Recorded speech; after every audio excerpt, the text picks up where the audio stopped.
Really, Don Chinjao? Really, after I've been hype about you for 3 weeks, you're gonna go and start bawling, crying? I mean, I know Garp must have wrecked your shit, dog, but like, stop the tears, cause it's embarrassing. You're embarrassing yourself right now. Alright, so we learn a little bit more about Don Chinjao, his past, in this particular chapter. We mainly learn that he knew Rayleigh and he actually hates him, and once again, this whole Garp thing is just driving him crazy, and he's like, tell me what Garp did to me! So, a couple things about this. First of all, him knowing Rayleigh and hating him. To be honest, it goes again perfect with my theory of what I said last week and everything connecting. I really think that he was on his way to getting One Piece and Garp stopped him and pretty much possibly at the same time Roger and his crew were going to get One Piece. That's probably why he hates Rayleigh, he doesn't like him, and he's bitter with Garp for stopping him from getting his treasure. And it was just like, what the fuck is he doing? One minute he's like angry as fuck, and the next minute he's crying and bawling out because of Garp. Now the Marines are outside trying to be slick. They're waiting for people to come out so they can just start arresting pirates left and right.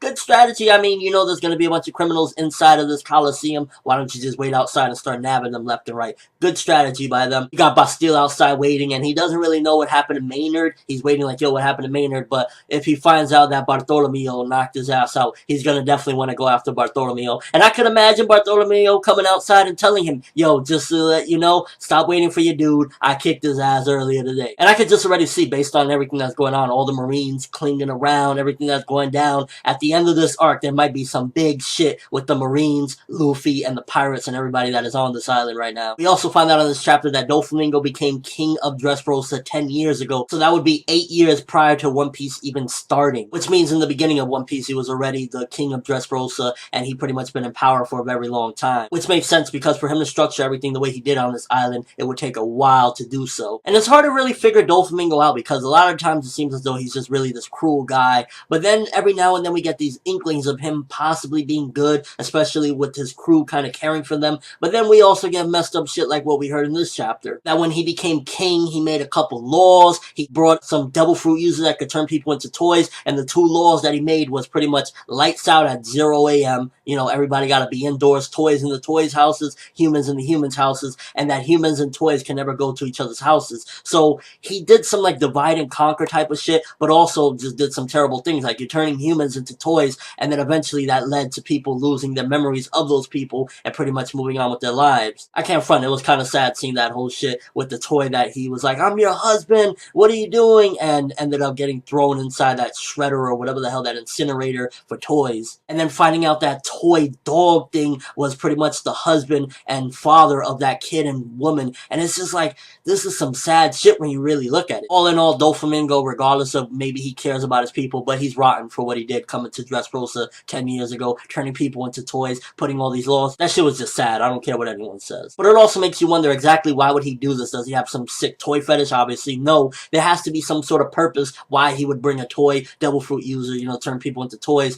and then make all these rules and everything. I'd imagine one of the things would possibly be because he wanted people just straight up after a certain time out of the streets so he can do as he pleases and have all these illegal things going on, like the factory. But making people forget about their loved ones and turning them into toys and everything, something's not right. There has to be some particular reason why he did those things, besides the fact that Doflamingo is just sick in the head. So we got one page with Doflamingo, Fujitora, and Law. The fight is still going on. I'm glad that Oda just didn't completely skip it because I was fearing that he would do that, but getting that one page in here definitely gives me a little bit of a sigh of relief. Like, okay, he's not skipping the fight completely, but Law is in serious trouble. I mean, again, unless somebody comes to save him, how the hell is he going to possibly get out of this? You got an admiral and you got Doflamingo kicking your ass. You got to give him props. At least he's not totally defeated yet. I could possibly see Law getting dragged away and being on like some death row shit just like Ace was. And last but not least, we got the revelation that the factory is under the Coliseum, which it's the perfect place to put it because at the end of the day, that's the one place people will never suspect. Like, you got people fighting left and right on top of there. But it's also risky. Like, what about if one of these giant-ass fighters just so happen to bust down into the ground and fuck up the factory? Good hiding spot, but a dangerous one as well. I could clearly see maybe the battle with Luffy and Don Chinjao or something messing up the ground and breaking into the factory. Like Don Chinjao just going absolutely insane crazy and going for a headbutt and missing. missing and cracking the ground, revealing the factory. I wasn't too fond of the ending though with Usopp, Usoland, Robin. It was alright, but it's starting to feel like, okay, we get it. You know, he's a liar, he's lying to all these people, and once they head out to Doflamingo, you know, Usopp is gonna shit himself, so it's like, why are you gonna keep on with this lie? Usopp at this point has some pride, so he's not just gonna wait till the first chance he gets to run away from these people and leave them there. Overall, I like the way the chapter moved around. It kind of went different places. That's something that I really like. So we got to see a little more with the Law and Doflamingo situation. We got to see some of the fight.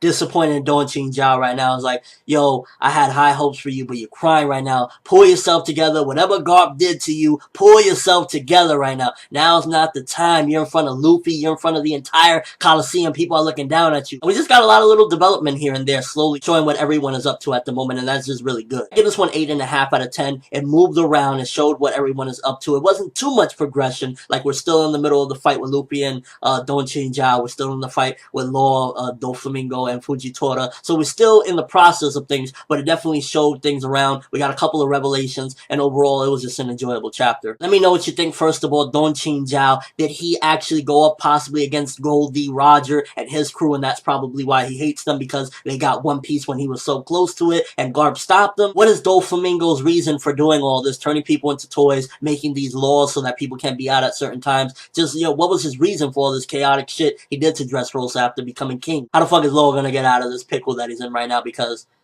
things ain't looking right? And what the fuck is Usopp gonna do to get out of this situation? Because if he goes up against Doflamingo, you know, he's gonna get his ass handed to him. At the end of the day, it's Doflamingo. But that's all I have for this review. Thanks for watching. Hope you enjoyed. Thumbs up if you're excited to see where a lot of this goes, because right now we're moving around, shifting around, seeing where everything is going, and I'm really glad Oda didn't skip things, so things are moving quite nicely. I'm for Neverworld, and as always, people, have an awesome day.